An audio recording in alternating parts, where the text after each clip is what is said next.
Welcome, listeners, to a brand new episode of Technology Questions Answered, episode 9, and today I will be talking a bit about carpal tunnel syndrome.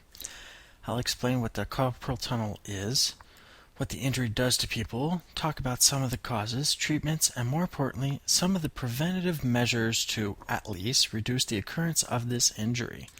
This is your host, Steve Smith, founder of Z-Axis Productions and digital technologies consultant. Now, I am being completely serious when I say this. Be very careful with your wrists.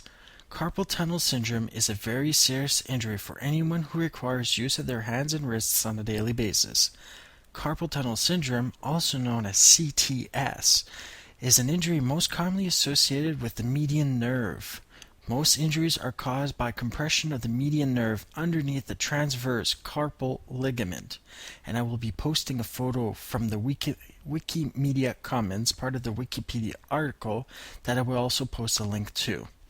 Carpal tunnel syndrome affects us by mild to extreme pain in our wrists, either intermittent or continuous, sometimes even causing numbness. This means for all those who are in a workforce, it makes it very uncomfortable or even extremely painful to do repetitive tasks. This can also be caused by bad equipment, continuous vibrations, etc. Now, how does one compress the median nerve underneath the transverse carpal ligament and cause CTS in an office or workplace setup? There are many causes to CTS, although it is usually attributed to repetitive movement injuries, such as typing for excessive amounts of time, bad posture, and many other unknown causes, some genetic as well. One typical way of injury occurring in a workplace is the inward bend of the hand onto the wrist compressing the carpal tunnel, compressing the median nerve, usually because someone is using a keyboard set up too high in respect to their arms and hands positioning, which should be at 90 degrees to maintain the balance. How about we deal with known causes to CTS? Many people, including myself at some point, have typed for long hours incorrectly. I am talking about where we position our keyboard and mouse. We often use generic keyboards and mice, do not even bother verifying that we are comfortable on them before purchasing them. Using an ergonomic keyboard and mouse may reduce the stress on your wrists. However, they must also be positioned correctly. So in addition, you must have an adjustable chair and, if possible, an adjustable keyboard and mouse shelf. Your arms must be at 90-degree angle, not your wrists, and it's better to reach down to a keyboard than up high because the injury is caused by the compression of the median nerve. It is located underneath your wrist, so don't push on it.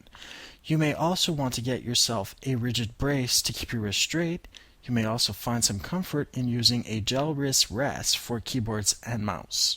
There are also stretching exercises you may do. To exercise range of motion, ball your hands into a fist and open your hands up straight. Make sure to feel the stretch. You may also use the other hand to pull on your hand and fingers pulling down to increase flexibility. You have to hold the stretch 5 seconds, then release. Repeat 5 or more times per hand. Remember, you have to feel some stretching occurring in the nerves in order for these exercises to be done correctly. If your keyboard or mouse is not helping, change them. If you're using a laptop, you may plug in a USB keyboard and mouse into it. You may also want to examine the chair height. If it is adjustable, play with the adjustments until you feel comfortable. If you're anything like me, you may find that you periodically have pain in your wrists anyway. Take a break every hour for several minutes, do some stretching, ice your wrist with a closed cold drink if you have any nearby. You may also want to take advantage of some software included into most modern operating systems, usually called voice command. It's an accessibility function that allows for dictation and some control over software by voice command.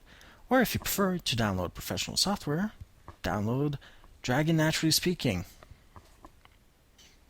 If you find yourself in continuous pain in your wrists, I do suggest you see your medical professional immediately to be diagnosed and treated. Let me remind you that it is better to prevent this injury than actually have to treat CTS.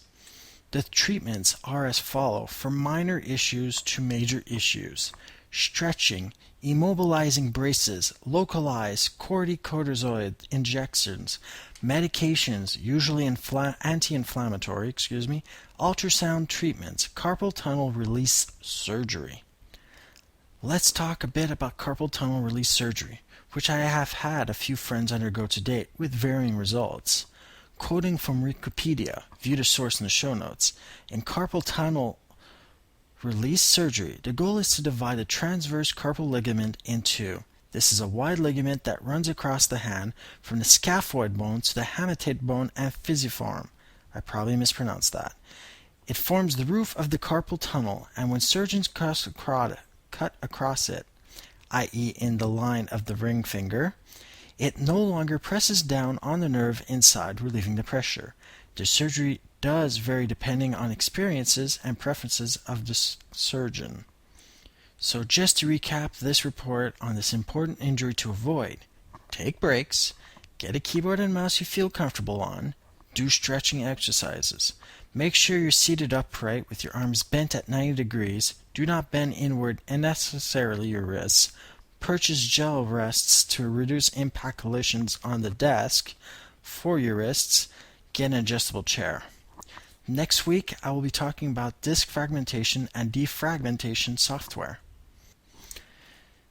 If you have any questions, comments, or stories on any topic we talk about here on this podcast or any other previous episodes, you may find all necessary contact information or a list of sources, software, hardware suggestions, and a link to our new message board on our website at www.zedaxis.net, as well as a list of important podcasts that you should also listen to, as well as now, brand new list of YouTube shows you should also listen to. You can also send your emails regarding our podcast at tqa@zedaxis.net.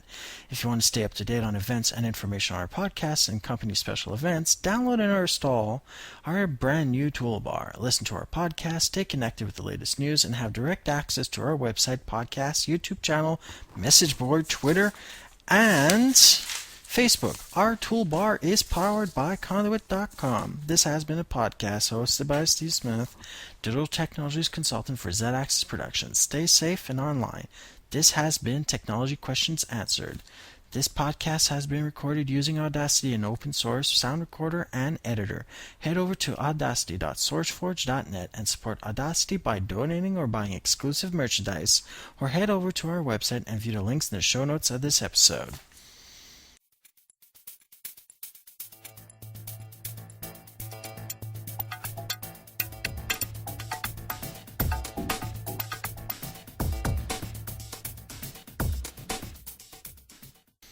This show was recorded November 14th, 2010, and is now available on iTunes and our website at www.zedaxis.net.